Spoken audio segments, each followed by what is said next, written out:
Pemirsa, bagaimana kasus ini bisa terjadi dan apa tindak lanjutnya? Kita langsung terhubung dengan Kepala Dinas Kesehatan Kabupaten Bekasi, Sri Eni Mainarti. Selamat siang, Bu Eni. Selamat siang, Bu.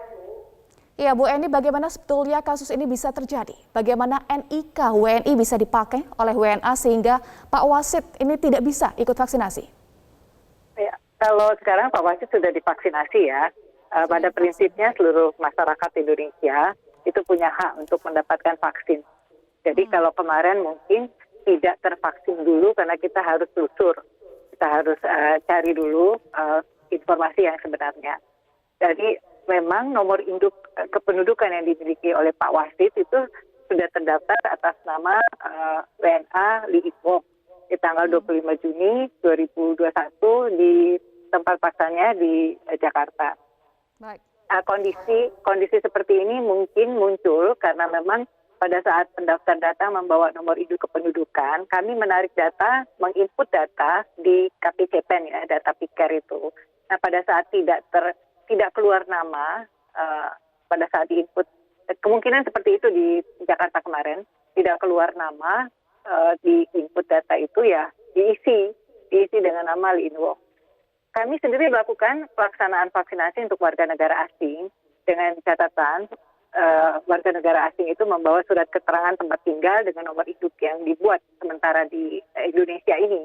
Jadi memang nomor induk kependudukan dari warga negara asing itu sebenarnya pada prinsipnya ada yang dibuat oleh wilayah tempat tinggal dia berdomisili. Sebenarnya seperti itu, Bu. Dan yang Pak Wasid sendiri alhamdulillah tetap mempunyai hak untuk mendapatkan vaksinasi. Nanti datanya Pak Wasid akan kita koordinasikan kembali ke Disdukcapil. Baik, informasi terbaru artinya Pak Wasid sekarang sudah divaksinasi, lalu tindak lanjut apa lagi yang sudah dilakukan untuk mencegah kejadian ini berulang kembali? Ya, akan sangat sulit sebenarnya pada saat data ini tidak terintegrasi ya. Tidak terintegrasi ke Kemendagri misalnya. Karena beberapa data, kalau misalnya kita ketahui ada beberapa data kependudukan yang masih double NIK misalnya, di sini nomor induknya keluar, kemungkinan hal ini bisa terjadi lagi tidak sangat mungkin terjadi. Tapi harapan kami nanti, kita sebenarnya pada prinsipnya akan melakukan vaksinasi pada seluruh masyarakat ya, yang memang untuk mempunyai hak untuk mendapatkan vaksin dan layak divaksin sesuai dengan kriteria kesehatan. Baik, tadi Bu Eni sampaikan bahwa ini mungkin saja bisa terjadi. Celahnya di mana? Dan untuk menutup celah ini apa yang dilakukan? Ya, tadi nomor induk kependudukan yang kita tarik, kita tulis pada saat kita menginput data, itu di KPCP-nya tidak terbaca. Otomatis pada saat orang ini membawa data dia, data KTP dia yang pada saat kita input NIK-nya, nama tidak keluar dengan data tidak keluar, ya kita akan input sesuai dengan KTP yang dia bawa, Bu.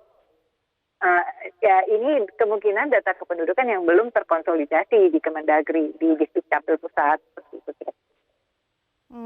Baik, jadi dari informasi yang masuk ke Dinas Kesehatan Kabupaten Bekasi, ada berapa jumlah kasus serupa?